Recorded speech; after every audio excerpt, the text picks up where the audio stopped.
Bila Dajjal kata, semua barang-barang kemas, semua barang-barang yang ada di bawah ini, semua keluar.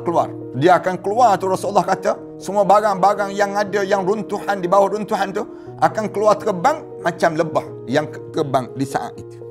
Saat mana, di waktu mana berada, di peringkat yang namakan dengan dibunuh, kemudian dilempar oleh Dajjal itu, itulah kesyahidan yang paling tertinggi di atas muka bumi ini.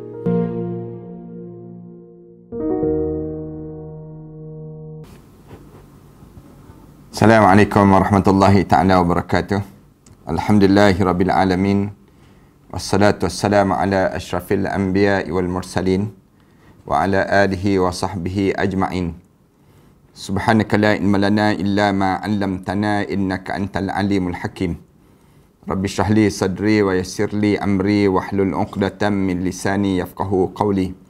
Rabbi yassir wa la tu'assir wa tammim bil khair. Amma ba'd. Sahabat-sahabat dan para penonton yang dikasihi sekalian, pertamanya marilah sama-sama kita sekali lagi mengaturkan rasa syukur yang tak terhingga kita kepada Allah. Di atas peluang kali ini, Allah masih lagi kurniakan pada kita untuk kita berbicara tentang satu saat yang akan dilalui dalam kehidupan kita yang disebut dengan saat yang dinamakan dengan hari kiamat. Bila nak berlakunya kiamat, Allah Subhanahu Wa Taala jadikan tanda-tanda untuk Allah nak tutup alam ini. Alhamdulillah, Allah kurniakan peluang pada kita masa-masa sebegini untuk kita nak memahami dan kita membuat persiapan untuk saat yang dinamakan demikian. Bila Allah kurniakan pada kita untuk kita memahami saat-saat yang kita akan lalui dalam hidup kita ini, kita diajar supaya bukan untuk kita sahaja, tetapi ajar dan sebutlah pada keluarga kita. Di mana masa kita nak berlakunya kiamat ini, Allah bagi tanda-tanda. Saya dah sebut dalam perbincangan kita sebelum daripada ini, ialah mengenai tanda-tanda nak berlakunya kiamat. Allah datangkan Nabi Muhammad sallallahu alaihi wasallam untuk mengajar pada umat ini supaya umat ini tidak hidup dalam keadaan leka dengan dunia saja, tidak. Tetapi kita diajar supaya hidup sentiasa membuat persiapan untuk bekalan kita di hadapan kita yang kita akan berjumpa dengan hari Yaumul Qiyamah. Hari yang disebut dengan hari kiamat. Tujuan apa kita belajar ni para hadirin sekalian? Tujuannya nak suruh kita ni jangan sampai di kalangan kita ni rasa menyesal waktu mana kita berhadapan di hadapan Allah nanti. Sebab ramai orang kita ni, dia hidup dalam keadaan dia fikir tentang dunia saja. Tiba-tiba bila dia kena sampai di akhirat, dia mula datang penyesalan. Menyesal yang tak sudah-sudah dalam hidup. Kenapa jadi menyesal pada diri kitanya? Kerana kita tak buat persiapan. Kenapa kita tak buat persiapan? Kita tanya lagi. Kenapa kita tak bersiap? Jawabnya kerana kita tak faham. Ramai di kalangan kita ni tak faham benda apa yang perlu kita lalui pada masa yang akan datang. Padahal Rasulullah sallallahu alaihi wasallam dah datang dah. Rasulullah dah terang dah pada kita. Cuma orang kita dia tak ambil berat terhadap penerangan yang diterang oleh Rasulullah sallallahu alaihi wasallam. Benda yang akan kita lalui pada diri kita ni ada dua, sama ada kita akan berlaku kematian ataupun akan berlakunya kiamat. Dua benda ni akan berlaku dalam diri kita. Sama ada berlaku kematian pun kiamat juga, dipanggil kiamat kecil. Tapi kalau yang dinamakan dengan kiamat yang besar ialah Allah tutup alam ini, Allah gulung alam ini. Cuma sebelum daripada kita nak mati ada tanda-tanda. Allah bagi tanda-tanda datangnya penyakit. Kemudian umur kita dah lanjut sampai 60 tahun dah umur kita. Maknanya ni di antara tanda-tanda. Tanda-tanda orang nak mati pun Allah bagi tanda-tanda. Allah nak tutup alam ni pun Allah bagi tanda-tanda. Tanda-tanda apa yang Allah nak tutup alam ini? Kita belajar sebelum daripada ni, dia ada lebih kurang 13 yang besar. Tanda-tanda nak berlakunya hari kiamat. Kita dah sebut yang pertama, yang disebut dengan lahirnya Imam Mahdi. Yang disebut dengan Al-Mahdi. Al-Mahdi ni keluar di atas muka bumi ini untuk menyelamatkan umat manusia. Yang keduanya ialah berlakunya Al-Malhamatul Kubra. Berlakunya yang disebut dengan Malhamah. Malhamah ni maknanya peperangan yang besar yang berlaku. berlaku perang dan penaklukan kota Konstantinopel. Kemudian yang ketiga, pada diri kitanya yang kita kena faham yang akan berlaku pada kita ialah keluarnya Dajjal. Keluarnya Dajjal ni lah kita dah sebut sampai dalam siri yang ketiga dah. Kita cerita tentang mengenai Dajjal ini. Hari ni kita nak sebut tentang fi'il ataupun sikap yang ada pada Dajjal itu. Yang kita, bila kita kena sampai pada sikap dan yang disebut dengan fi'il, macam mana kita nak kenal Dajjal? Yang kita nak tahu Dajjal ini, macam mana dia dan kelebihan yang ada pada dia yang menyebabkan manusia ni terpedaya. Yang di saat itu kita belajar dengan Rasulullah sallallahu alaihi wasallam. Rasulullah cerita banyak perkara. Yang pertama yang kita dah sebutnya ialah dia membawa syurga dan neraka. Dajjal ni dia membawa syurga dan neraka di kalangan umat manusia. Itu yang pertama. Yang kedua, dia membawa air dan api. Dajjal ni, perangai dia. Yang ketiga, dia membawa 2 sungai yang mengalir. Ini Dajjal, perangai dia. Yang keempat, dia berjalan cepat seperti hujan yang ditiup oleh angin. Itu perangai Dajjal. Yang kelima, dia membawa segunung roti dan juga daging. Ini perangai Dajjal ni. Kemudian yang keenam, dia memerintahkan sungai agar mengalir. Lantas, sungai itu akan mengalir. Kalau sungai itu dia kata berhenti, berhenti. Ini kita cerita panjang. Saat mana datangnya Dajjal. Dan yang ketujuh, hari ini kita sambung. Tanda perangai Dajjal ni apa dia? Yang ada pada Dajjal. Keluar pada saat mana berlaku krisis agama dan juga ilmu. Di saat mana orang dalam keadaan yang berkrisis terhadap agama. Orang yakin tak yakin, percaya tak percaya dalam hidup dia. Keyakinan terhadap agama ni kurang dalam hidup kita. Orang kita kan, dia hilang agama dia sedikit demi sedikit. Rasulullah sallallahu alaihi wasallam sebut, "Tankudul Islam urwatan bi urwah." Islam ni akan tertanggal sedikit demi sedikit. Awaluha binaqdil hukmi. Awal-awal tertanggal Islam ni dengan tak adanya hukum. Orang mula dah tak peduli dah halal haram. Orang tak peduli dah nak makan makanan yang halal ke makanan yang haram. Orang tak peduli dah pakaian halal ke pakaian haram. Maka di waktu tersebut, di antara ni, orang yang panggil krisis agama.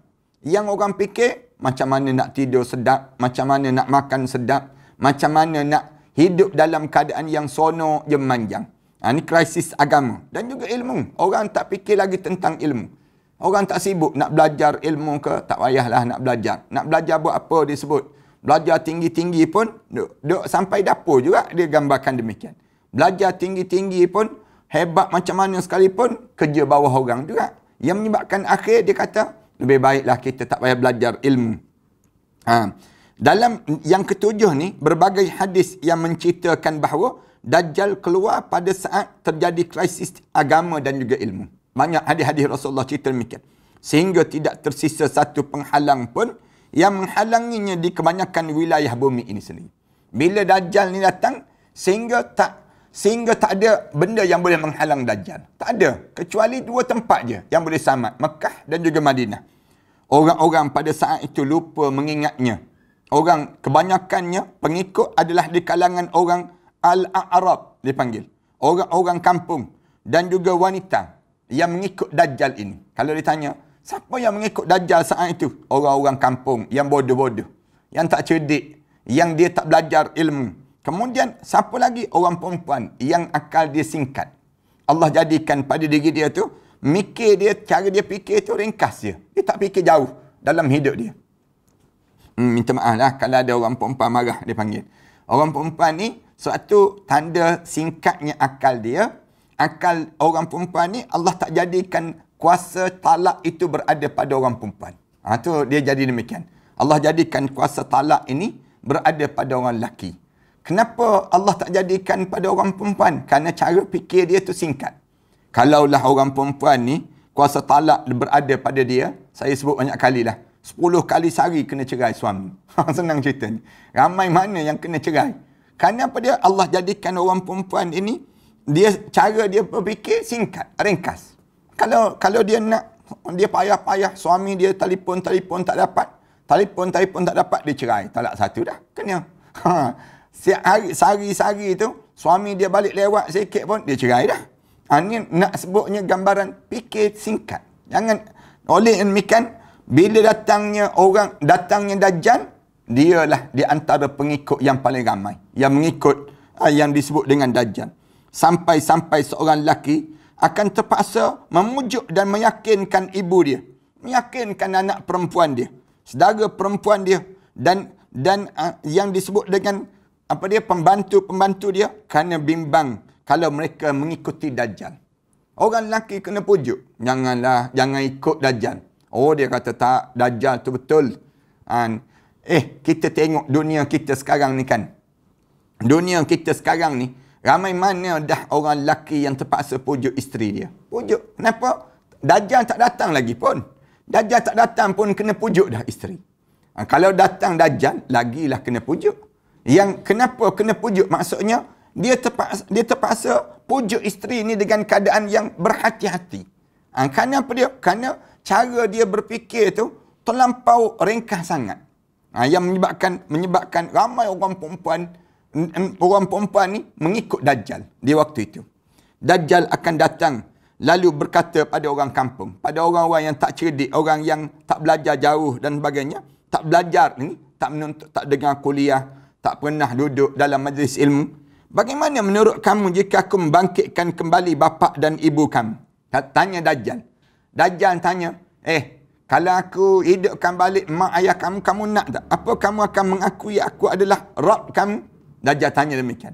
Tanya pada orang-orang yang Al-A'rab, dia panggil demikian. Orang-orang yang Badui, orang-orang kampung yang tak berfikir panjang dalam hidup dia. Dia jawab, kalau aku boleh tunjuk pada kamu, mak dan ayah kamu boleh hidup balik, macam mana? Dia sebut demikian. Lalu, kamu akan mengakui tak aku ni Tuhan kamu? Dajjal tu mengaku dia Tuhan. Lalu, dia akan menjawab, tentu dia akan jawab demikian. Maka syaitan membantunya dengan menyerupai bapaknya dan satu lagi menyerupai ibunya. Waktu tu, Dajjal ditolong oleh syaitan. Syaitan pun menyamar menjadi arwah ayah dia, arwah ibu dia, yang sebiji keluar, hidup begitu. Keduanya pula berkata, wahai anakku, ikutlah dia, kerana ia adalah Tuhan kamu. Allahu Akbar. Dajjal ni akan minta syaitan, kamu jadi mak dia, kamu jadi ayah dia. Kemudian waktu itu bila bangun-bangun, syaitan tadi disebut, ikut tu Tuhan kamu tu. Dia pun mengikutinya. Di saat mana datangnya Dajjal ini. Huzaifah radhiyallahu anhu berkata, kalau saja Dajjal keluar pada zaman kalian, pasti ia akan dilempari oleh anak-anak dengan roti. Namun ia keluar pada saat ilmu berkurang dan juga lemah. Katanya yang disebut dengan Huzaifah ibn Yaman ni, dia sebut saja, kalaulah Dajjal ni keluar zaman kita, zaman anak-anak kita, boleh jadi mereka kena baling je. Baling, bodoh yang datang. Dajjal ini jahat dan sebagainya. Tapi sayangnya, Dajjal ini datang pada saat mana kuliah kurang. Majlis ilmu tak ada. Waktu mana orang nak menyati Allah pun kurang. Di waktu itu, datangnya Dajjal. Ramailah yang mengikut Dajjal di saat itu. Krisis agama tidak bererti ia akan habis ataupun hilang. Tak. Bukan maksudnya agama ni tak ada langsung. Tetapi pada saat agama menjadi lemah dalam hati manusia dan hilang daripada akal fikiran manusia. Yang menyebabkan orang tak fikir lagi tentang agama. Orang fikir, macam mana nak selamat daripada COVID, misal contohnya. Macam mana nak suruh duit biar banyak. Orang fikir, macam mana nak suruh hidup dalam keadaan kaya raya. Hidup dalam keadaan tak sakit. Orang fikir demikian, agama tak boleh fikir dalam hidup. Hal ini disebabkan kerana sedikitnya ilmu dan pemahaman terhadap agama itu sendiri. Kurangnya ilmu dan pemahaman dalam agama. Dalam hidup kita ni ramai orang kita ni tak faham agama. Kerana kalau orang tanya, kenapa ramai sangat payah nak faham tentang agama? Kerana Dajjal nak datang.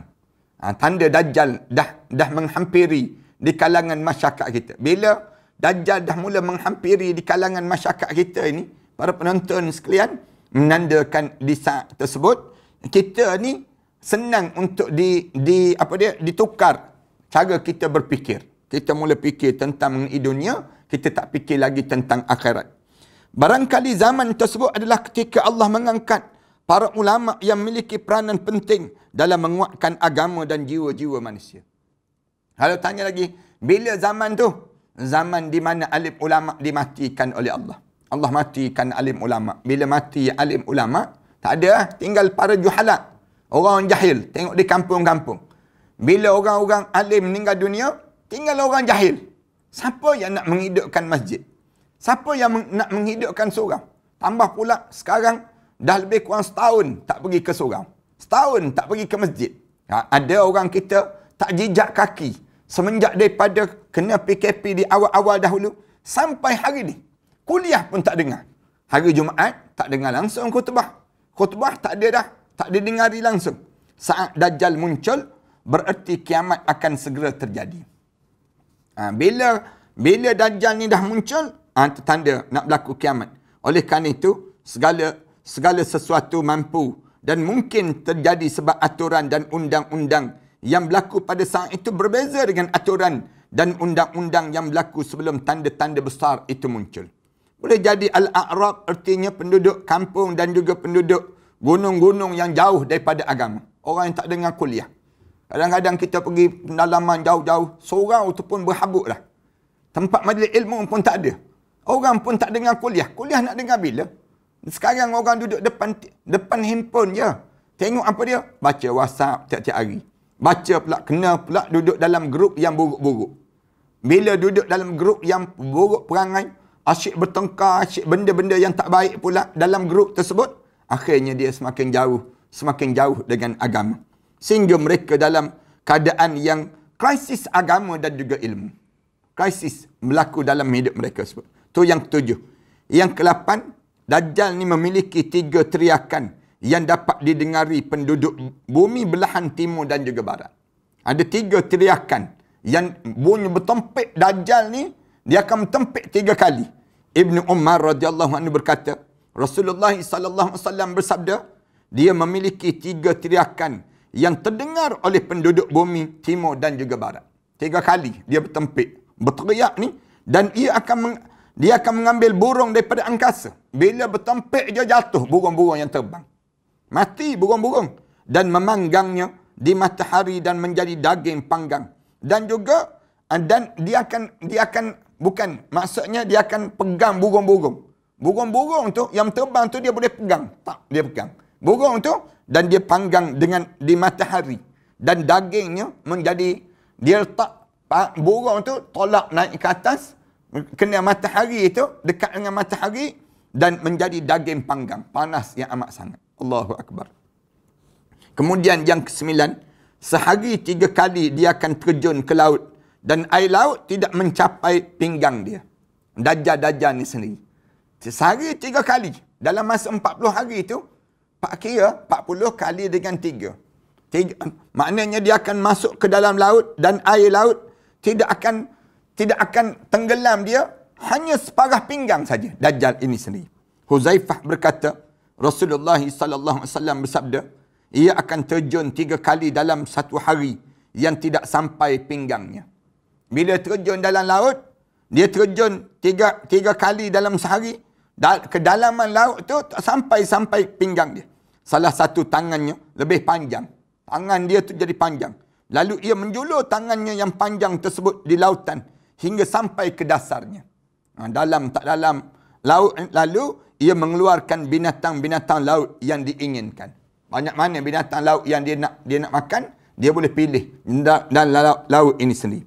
Ini merupakan bukti kekuatan dan keperkasaan tubuh badan Dajjal itu. Mungkin yang dimaksudkan dengan Al-Hitan adalah binatang-binatang laut. Yang dimaksudkan dalam hadis Rasulullah sallallahu alaihi wasallam. Yang ke-10, perangai Dajjal ini menyuruh benda-benda mati dan haiwan-haiwan, mereka patuh, dan menyuruh langit menurunkan hujan, ia pun patuh. Dia akan arahkan benda-benda mati dan juga haiwan-haiwan. Mereka pun ikut arahan. Binatang-binatang akan ikut Dajjal, kemudian orang mati itu pun akan ikut Dajjal. Akan ikut Dajjal, tanda-tanda perangai Dajjal ini. Lalu dia akan menyuruh langit turunkan hujan. Hujan pun patuh dan turun. An-Nuwas bin Sam'an meriwayatkan bahawa Nabi sallallahu alaihi wasallam bersabda. Rasulullah sallallahu alaihi wasallam sebut perangai Dajjal ini. Fayati 'alal qaum fayad'uhum fayu'minu nabi. Dia akan datang ke atas satu kaum dan dia akan mengajak kaum tu untuk menyembah dia. Yang menyebabkan semua beriman dengan apa yang disuruh oleh Dajjal tadi. Fayu'minu nabi wa yastajibuna lahu, dan dia akan menyambut seruan Dajjal itu. Fayamurus sama fatumtirul wal ard, dan dia menyuruh langit menurunkan hujan. Ia pun lalu air daripada langit itu turun ke atas muka bumi. Fatumbitu, yang menyebabkan menumbuhkan segala tanaman. Fataruhu alaihim sarihatuhum atwala ma kanat zura'an wa asbaghahu dura'an wa amaddahu khawasira summa ya'ti al-qawm fayad'uhum fayarudduna alaih qawlahu fayansarifu anhum fayasbihuna mumhilina laysa bi'aydihim syai'un min amwalihim wa yamurru bil kharibati fayaqulu laha ukhriji kanuzaki fatatba'uhu kanuzuha kaya sibin nakh. Rasulullah sallallahu alaihi wasallam sebut, bila disuruh bumi menumbuhkan tanaman, bumi ni pun tumbuh tanaman-tanaman sehingga mereka seronok kerana binatang-binatang peliharaan mereka menjadi kuat dan sihat dan susunya penuh dengan kegemukan. Nak sebutnya zaman Dajjal yang datang 40 hari je. 40 hari je pun tetapi berasa bagaikan lebih kurang 40 tahun sengsaranya saat itu. Kemudian Dajjal mendatangi kaum yang lain dan dia menyeru mereka, namun mereka tidak menyambut perkataan yang diseru oleh Dajjal tadi. Lalu dia pergi meninggalkan mereka. Ketika mana pagi tiba, mereka tidak menyumpai lagi harta mereka. Ada juga yang lawan Dajjal. Bila Dajjal datang, dia kata sembah aku semua. Penduduk tu kata tak payah. Kita tak payah sembah. Kita lawan. Tengok takat mana kita nak lawan. Bila bangun pagi esok, tengok harta mereka dah habis dah. Setelah itu Dajjal melewati reruntuhan. Lalu dia berkata, keluarkan simpanan kamu untuk aku. Lalu simpanannya keluar seperti kerumunan lebah. Rasulullah sebut, bila Dajjal kata, semua barang-barang kemas, semua barang-barang yang ada di bawah ini, semua keluar. Dia akan keluar tu, Rasulullah kata, semua barang-barang yang ada, yang runtuhan, di bawah runtuhan tu, akan keluar terbang macam lebah yang terbang di saat itu. Allahu Akbar. Kemudian yang ke-11, perangai Dajjal ni apa dia? Dia meminta bantuan syaitan. Perangai Dajjal ni, dia akan minta bantuan syaitan. Syaitan akan menurut dan bantu siapa yang berkedudukan lebih tinggi daripadanya dalam kebohongan, kesesatan, kekafiran dan kesyirikan. Syaitan sukalah bila tengok Dajjal datang, paling gembira syaitan. Saat mana paling gembira pada syaitan, datangnya yang disebut dengan Dajjal. Dajjal ni suka. Kalau ada orang tanya, buat teka-teki, bila syaitan paling gembira? Salah satunya ialah bila Dajjal datang. Dajjal datang ni paling gembira. Kerana kekafiran Dajjal dan juga syaitan, sudah sepatutnya mereka saling tolong-menolong, bantu di antara satu sama lain. Rasulullah sallallahu alaihi wasallam bersabda. Rasulullah sallallahu alaihi wasallam sebut, "Wa in min fitnatin an yaqula lil a'rabi ara'aita in ba'astu laka abaka wa ummak atashhadu anni rabbuk fayaqulu na'am fayatamassalu lahu asy-syaitan fi surati abihi wa ummihi fayaqulan ya bunayya itbi'hu fa innahu rabbuk." Ni di antara fitnah datangnya Dajjal ini, dia akan sebut pada orang-orang yang tidak ada ilmu, orang-orang yang tak pernah belajar tentang kedatangan Dajjal ini. Jahatnya Dajjal ini, dia akan jumpa Dajjal tu, tanya balik pada dia, apa pandangan kamu kalau aku hidupkan balik ayah kamu dan ibu kamu? Apakah kamu akan mengakui aku ni Tuhan kamu? Aku ni Tuhan kamu? Katanya Dajjal. Dia sebut pada orang yang tak pernah belajar, orang yang tak menuntut ilmu, orang yang tak ada ilmu. Lalu di waktu itu, dia akan jawab, orang tu akan jawab, ya. Dia kata, cuba try, hidupkan balik. Lalu di waktu itu dia akan bagi tahu pada syaitan. Dia sebut, lalu Dajjal minta dengan syaitan untuk menyerupai wajah ayah dia, menyerupai ayah ibu dia, sebiji sama tu, fayaqulan, masing-masing dua-dua ni akan sebut apa dia? Ya bunai, wahai anakku, itbi'hu fa innahu rabbuk. Ikutlah Dajjal itu, kerana Dajjal itu Tuhan kamu. Disebut demikian. Allahu Akbar. Ni jahatnya yang disebut dengan Dajjal, syaitan ni, semua jahat ni. Jahat untuk memperdayakan umat manusia. Sampai umat manusia ni mati dalam keadaan tak beriman pada Allah Subhanahu Wa Taala. Hebat dia lagi, yang kedua belah, dia mampu menahan matahari. Lalu dia boleh menjalankan matahari, menggerakkan balik matahari. Ni nak sebutnya perangai Dajjal. Hebat tak hebat dia tu, dia nak tunjuk, dia boleh tahan matahari. Tak tenggelam matahari. Tak tenggelam matahari. Dan dia boleh gerakkan matahari, ikut dia. Ni hebatnya yang disebut dengan Dajjal. Sehingga kan orang terpedaya. Kalau boleh tahan matahari, hebatlah ni. Siapa? Orang kita kan pergi ke pasar-pasar tu, kadang-kadang orang meniaga ubat kurat pun terpedaya dah kita. Orang kita kena apa dia? Orang kadang-kadang orang meniaga ubat semut. Ubat semut. Macam mana nak matikan lipas? Macam mana nak tampal periuk dan sebagainya? Orang kita boleh terpedaya. Senang. Tu yang nak sebut boleh beli, boleh percaya. Berbalik ubat ni mampu dan sebagainya. Jual ubat COVID. Sekarang ni orang jual ubat COVID. Misal contoh. Ada orang kita percaya. Vaksin. Vaksin dalam internet. Sampai Kementerian Kesihatan pesan. Jangan sekali-kali beli melalui internet ni mengenai vaksin. Kenapa? Kerana vaksin ni banyak penipuan. Ni yang orang kita ni nak sebutnya. Bagaimana tu pun boleh percaya. Senang percaya. Ramai mana orang kita percaya. Ni pakar hadis disebut. Ni pakar hadis ni. Dia ni begini-begini. Orang kita boleh percaya. Macam mana orang kita boleh percaya? Dia sendiri apa Quran pun tidak. Orang yang mengaku orang ni pakar hadis. Orang ni pakar begitu, pakar begini. Dia sendiri ilmu dalam bab yang lain pun tak ada. Nak sebutnya, orang kita boleh percaya. Benda-benda yang demikian. Tu belum Dajjal datang lagi. Dajjal datang, lagilah orang kita ni. Ramai mana mudah terpedaya di kalangan kita. Mengaku sikit je. Begini. Pelik orang kita ni. Kemudian, yang ni, dia boleh menahan matahari pula. Bila yang kedua belah ni, dia boleh menahankan matahari dan boleh menggerakkan matahari. Lagilah orang kita ni. Ibnu Mas'ud radhiyallahu anhu berkata, Rasulullah sallallahu alaihi wasallam menceritakan tentang Dajjal. Rasulullah sallallahu alaihi wasallam cerita tentang Dajjal.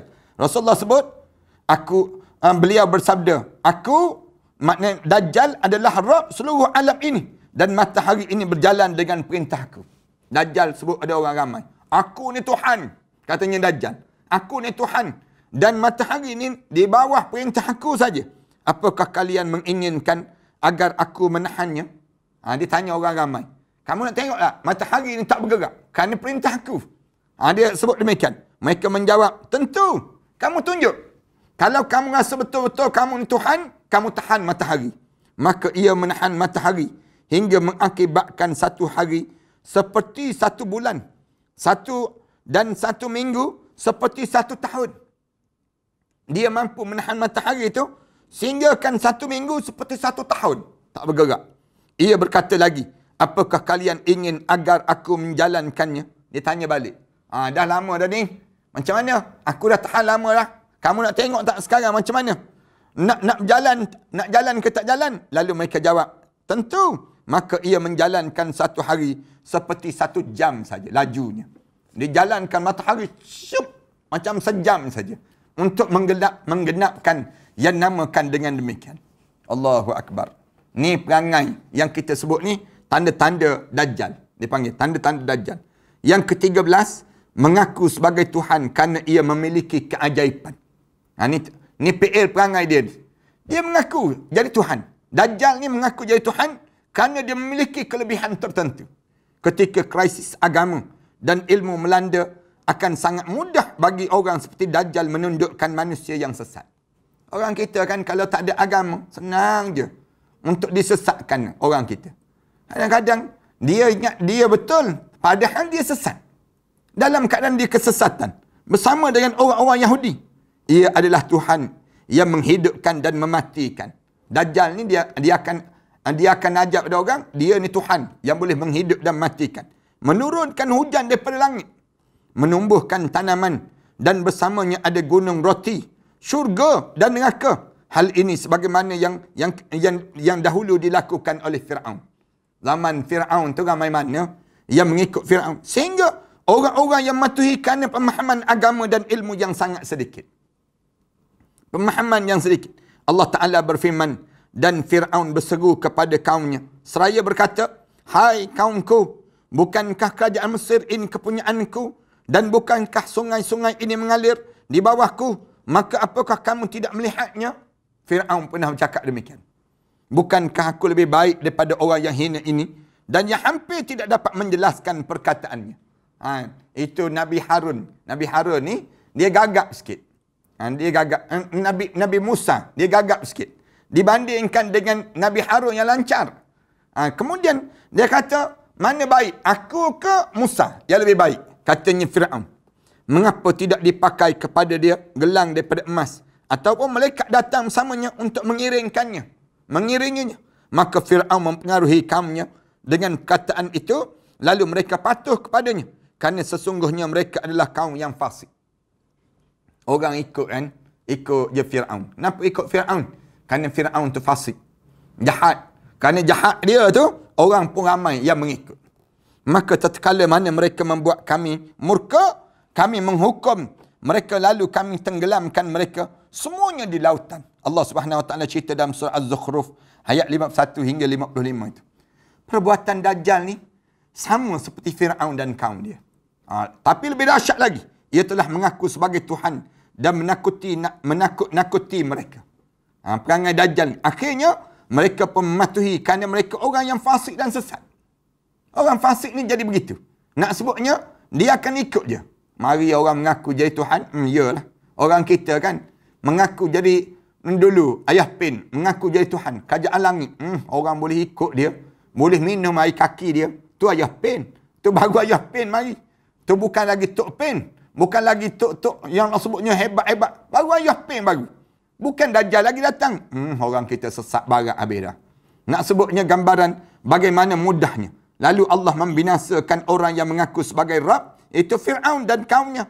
Kerana mereka mematuhi yang disebut dengan Fir'aun tadi. Allah hancur. Fir'aun pun hancur, pengikut Fir'aun pun Allah hancur. Kami katakan tentang Dajjal, ia menakut-nakutkan manusia. Orang-orang yang agamanya lemah dan yang berada dalam keadaan kesesatan yang nyata mematuhinya. Itu sebab tu Islam suruh kita ni ada ilmu. Supaya bila kita ni ada ilmu, kita ni ada ilmu, maka dalam keadaan kita ada ilmu, kita boleh menilai yang mana yang betul, yang mana yang menipu. Ada dah orang kita ni, dia menggambarkan seolah-olah kena ikut dia, ta'assub. Sampai peringkat ta'assub tersebut membuta tuli. Orang kita jadi demikian. Bahaya demikian. Ada pun orang-orang mukmin sudah mengetahui bahawa ia adalah Dajjal dan tidak ada yang serupa dengan Allah. Sahabat-sahabat yang follow kuliah-kuliah ni, tolong ingat betul-betul. Kena terkenal. Kena pandai beza di antara Dajjal dengan orang saleh.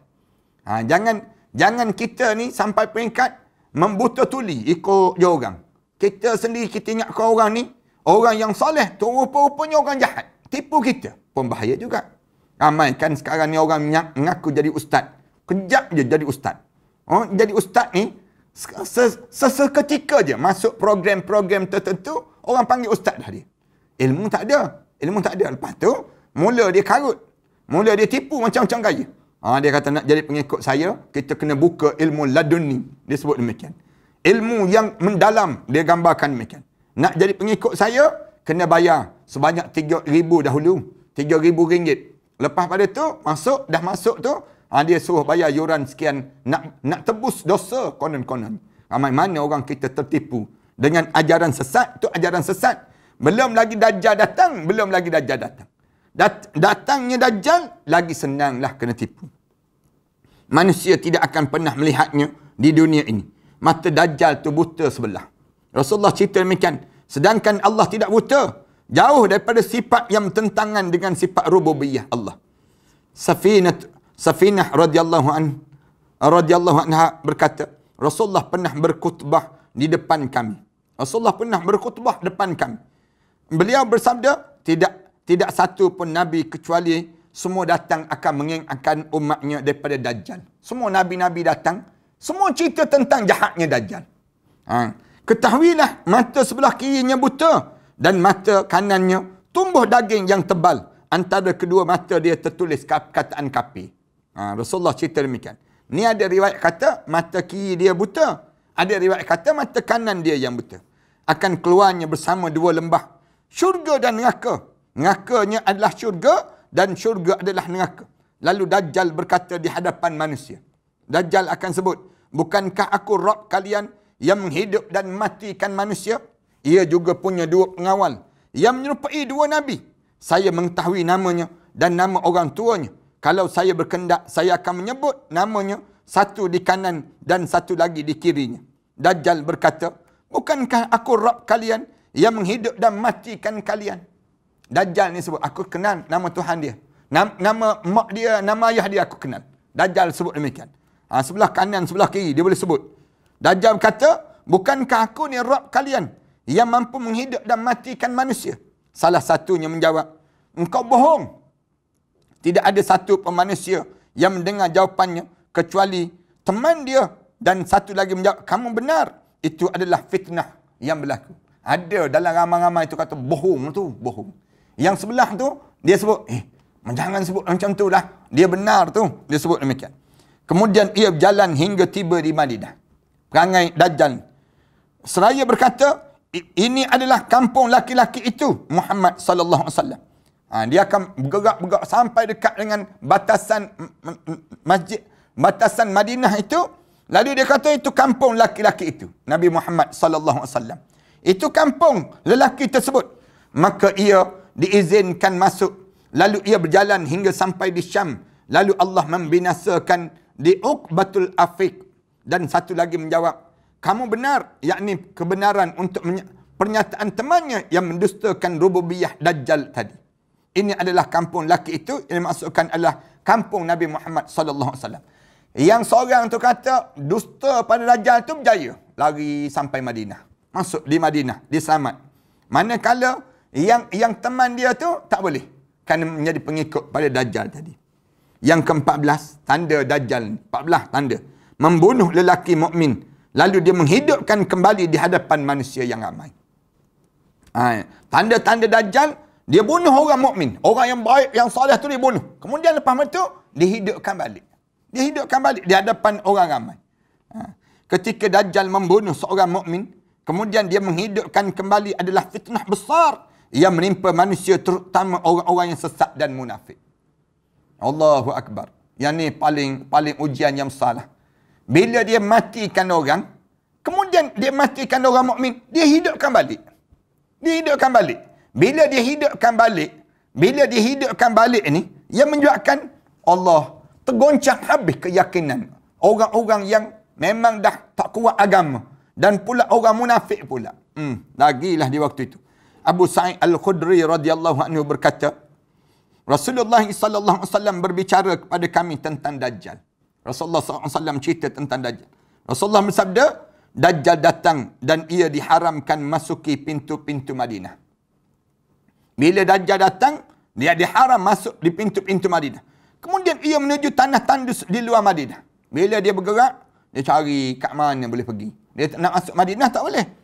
Seorang laki-laki daripada sebaik-baik manusia ataupun manusia pilihan mendatanginya dan berkata, saya bersaksi bahawa kamu adalah Dajjal yang telah Rasulullah ceritakan pada kami. Ada orang yang soleh. Saat mana mundar-mandir Dajjal, tempat lain semua boleh pergi. Bila nak pergi masuk kota Madinah tak boleh. Datang seorang lelaki yang keluar daripada kota Madinah, dia kata, aku bersaksi engkau lah Dajjal yang disebut oleh Rasulullah sallallahu alaihi wasallam yang ajar pada kami dahulu. Bila sebut saja begitu, Dajjal berkata, bagaimana menurut kalian jika aku bunuh saja lelaki-lelaki ini? Dajjal pun sebut pada pengikut dia, macam mana pandangan kamu kalau aku bunuh lelaki ini? Lalu aku akan hidupkan kembali. Lepas pada aku bunuh dia ni, katanya Dajjal, aku akan hidupkan dia balik. Sebut ada pengikut dia. Mereka menjawab, tidak. Lalu, apakah kalian akan mengikuti perintahku?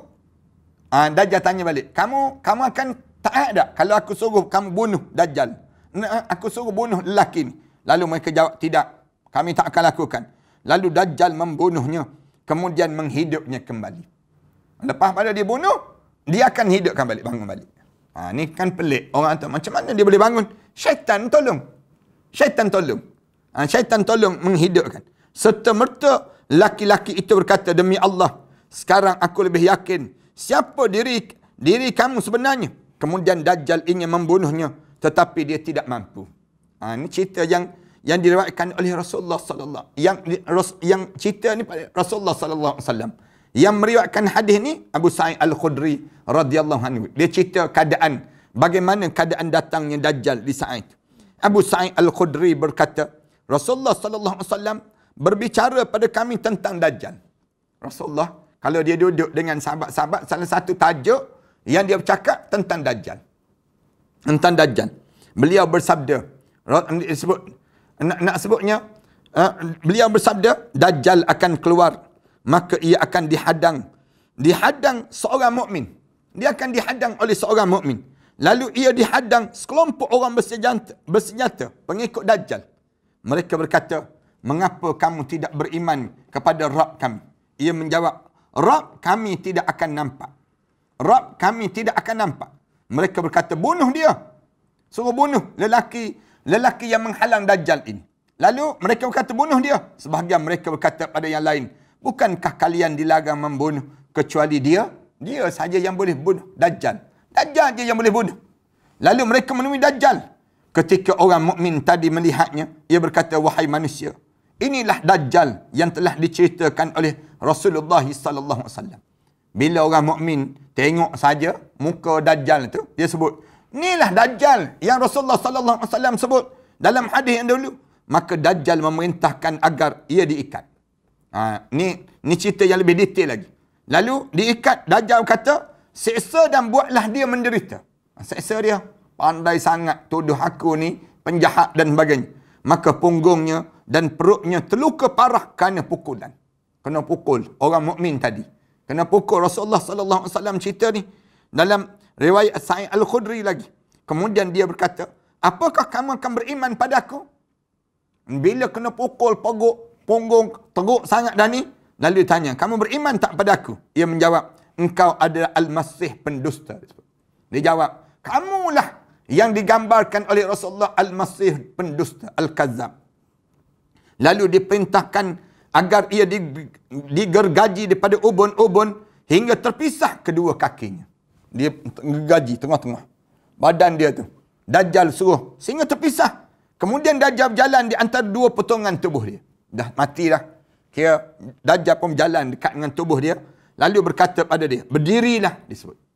Dajjal sebut, berdirilah. Dia pun berdiri tegak. Tiba-tiba mayat yang terputus dua tu, diri tegak, bangun tegak. Kemudian Dajjal berkata lagi, apakah sekarang kamu beriman pada aku? Dah mati dah kamu, sekarang kamu beriman. Ia menjawab, aku semakin mengetahui siapa diri kamu. Lepas pada kamu bunuh aku ni, jelas sangatlah. Memang kamu Dajjal sungguh. Memang jahat sungguh. Kemudian berkata lagi, wahai manusia, tidak ada seorang pun yang akan berbuat demikian selain aku setelah ini. Dajjal sebut demikian. Lalu Dajjal memegangnya untuk disembelih. Pegang pula dia untuk disembelih. Maka antara tulang selangka dan lehernya, antara tulang selangka dan leher ni sendiri, dijadikan sebagai tembaga, seperti tembaga, sehingga Dajjal tidak mampu menyembelihnya. Kemudian Dajjal memegang kedua tangannya dan kakinya dan melemparkannya. Manusia mengira ia dilemparkan ke neraka, padahal ia dilemparkan ke syurga. Rasulullah sallallahu alaihi wasallam sabda, ia adalah manusia yang paling tinggi kesyahidan di sisi Rabb semesta alam ini sendiri. Allahu Akbar. Orang ni lah di antara darjat yang tertinggi syahid. Orang yang syahid, mati syahid.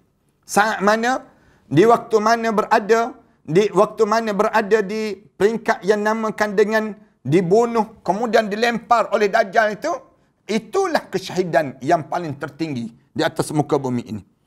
Hadis sahih menyebut bahawa Rasulullah sallallahu alaihi wasallam bercerita tentang laki-laki tersebut. Cerita tentang laki. Ia adalah seorang yang darjatnya mendekati aku dan manusia yang paling tinggi kesyahidannya di sisi Rabb semesta alam ini sendiri.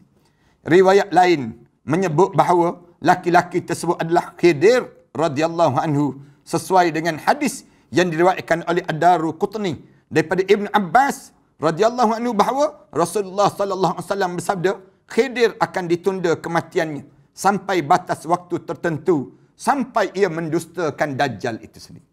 Maknanya berdasar pada hadis Rasulullah sallallahu alaihi wasallam ini digambarkan tentang Nabi Khidir itu sendiri. Khidir ini sendiri Allah tunda kematian dia. Sampai bila? Sampainya sampai hujung zaman. Bila sampai hujung, pada saat mana hujung, sampai di hujung itu, barulah waktu mana keluarnya Dajjal, keluarlah Khidir. Khidir inilah orang yang terakhir yang akan lawan Dajjal. Kemudian lawan Dajjal, lalu dia gugur juga. Dia gugur di saat mana demikian. Al-Hafiz Ibn Hajar membantah bahawa laki-laki yang dibunuh Dajjal kemudian dihidupkan lagi dalam hadis ini adalah Khidir. Kami berpendapat permasalahan ini, siapa laki-laki itu, kepastian tetap menjadi rahsia di sisi Allah Subhanahu Wa Taala. Allah lah yang mengetahui sebenarnya. Amannya tuan kitab kita ni, dia cerita tentang mengenai siapa lelaki ni. Ada yang sebut Khidir alaihissalam. Yang disebut demikian. Dasar pada hadis Rasulullah sallallahu alaihi wasallam sebut Khidir akan ditunda kematian dia sampai batas waktu tertentu. Rasulullah sebut demikian. Sampai ia mendustakan Dajjal. Dalam hadis yang diriwayatkan daripada Daruqutni, daripada Ibn Abbas radhiyallahu anhu. Ni orang kita kan duk kecoh dalam sehari dua ni. Khidir ni hidup ke tak hidup? Hidup ke siapa? Ada yang sebut Khidir ni dah mati dah. Ada yang sebut Nabi Khidir ini sendiri masih hidup dasar pada hadis ini. Ustaz Kelahi lah dalam bab tu. Senang ceritanya, kita ni buat persiapan ilmu lebih dahulu. Daripada di kita ni, biar kita ada ilmu. Ni duk berkelahi di kalangan masyarakat awam. Sehingga kan masyarakat awam pening kepala. Nak cerita tentang hidup ke tak hidup Nabi Khidir ini sendiri. Hidup ke tak hidup? Dasar pada hadis ni ada yang kata hidup. Ada yang kata hadis ini dipertikaikan, diperbincangkan panjang di kalangan masyarakat lagi.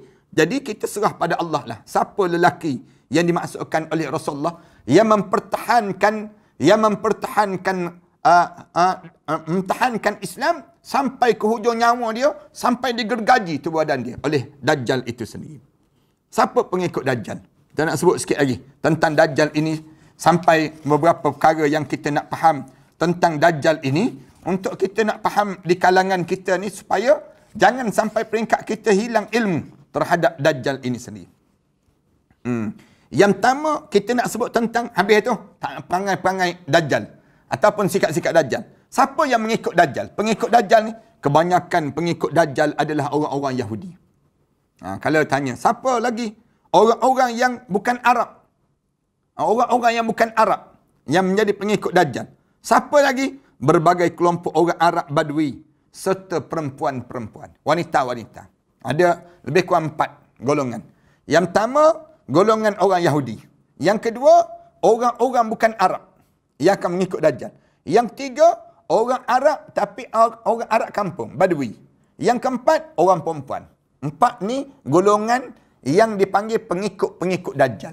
Pengikut Dajjal. Anas bin Malik radhiyallahu anhu meriwayatkan bahawa Rasulullah sallallahu alaihi wasallam sabda, "Yamba'ud Dajjal min Yahudi asbahan 70,000 alaihim tabalisah." Dajjal akan diikuti oleh 70,000 orang Yahudi asbahan yang mengenakan jubah yang warna hijau. Allahu Akbar. Tayalisah. Tayalisah ni dalam keadaan berserban. Serban tayalisah dipanggil. Serban-serban warna hijau yang dipakai itu sendiri. Ibnu Umar radhiyallahu anhu berkata, Rasulullah sallallahu alaihi wasallam bersabda, "Yanzilud Dajjal fi hadhihi sabakhah bimirqanat qanat fayakunu akthar man yakhruju ilaihi an-nisa hatta inna ar-rajul la yarji'u ila ummihi wa ibnatihi wa ammatihi fayusiquha mukhafatan an takhruju ilaihi." Dajjal akan turun di sebuah kawasan tanah tandus di Mariqanah, dipanggil Mariqanah. Di Mariqanah. Kebanyakan yang datang adalah yang pengikut Dajjal ialah orang perempuan. Orang perempuan senang. Ialah geng-geng orang perempuan ni senang sangat diperdaya. Kan kalau kita tengok yang niaga kapek-kapek tu pun, dia tak pergi pujuk suami, tapi dia pergi pujuk isteri. Kalau kita tengok yang niaga, apa dia yang jenis wear ni, misal contoh, dia tak pujuk geng-geng orang lelaki. Dia pujuk siapa? Orang perempuan. Dia pujuk perempuan. Orang perempuan ni senang untuk dipujuk. Bila kena pujuk saja, yang tak ada agama lah. Sebab tu orang perempuan, saya harap sangat yang ikut follower ni, ataupun yang dalam kuliah ni, orang perempuan yang salihah, yang benar-benar nak kepada agama Allah Subhanahu Wa Taala, yang tak senang untuk dipujuk rayu oleh dunia yang sementara ini. Ni tak kena pujuk sikit, lepeh terus dah. Hilang terus agama dalam tu badan. Jangan begitu pada diri kita. Fayakunu aktsara man yakhruju ilaihin nisa. Sehingga kan seorang akan pergi menemui ibu dia. Dan masing-masing ni akan lari, balik. Seorang lelaki ni, dia balik, dia cari. Hatta innar rajul la yarji'a ila ummih.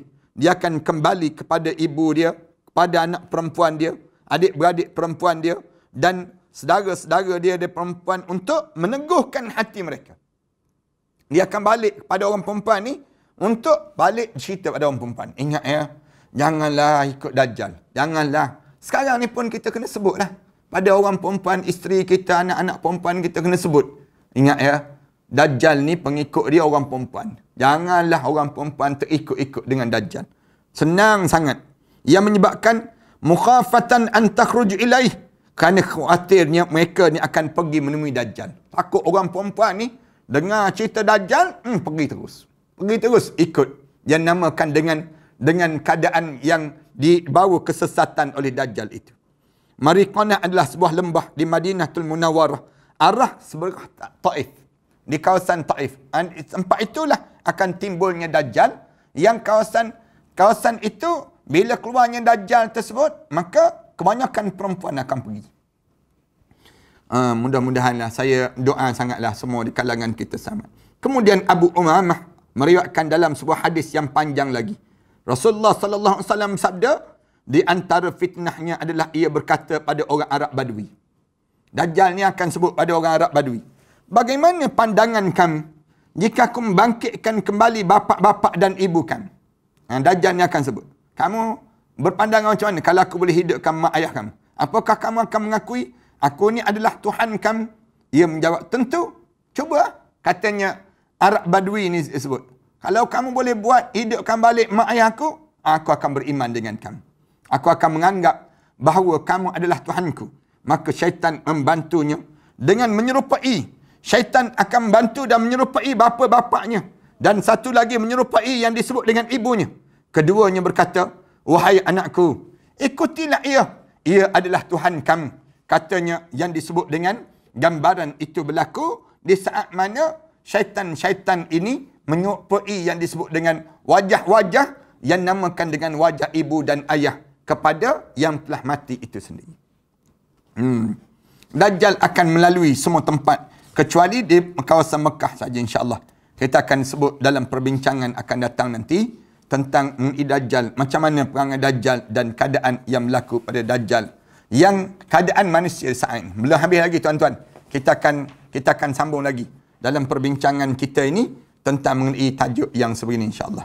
Aku qouli hadza wa astaghfirullah li wa lakum. Wassalamualaikum warahmatullahi taala wabarakatuh. Bismillahirrahmanirrahim. Alhamdulillahirabbil alamin. Wassalatu wassalamu ala asyrafil anbiya'i wal mursalin wa ala alihi wa sahbihi ajma'in. Rabbana iftah bainana wa baina qaumina bil haqq wa anta khairul fatihin. Rabbana zalamna anfusana wa illam taghfir lana wa tarhamna lanakuna minal khasirin. Rabbana wa tub alaina innaka antat tawwabur rahim.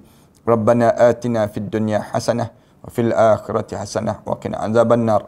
Sallallahu ala Muhammad wa ala alihi wa sahbihi wasallam. Alhamdulillahirabbil alamin.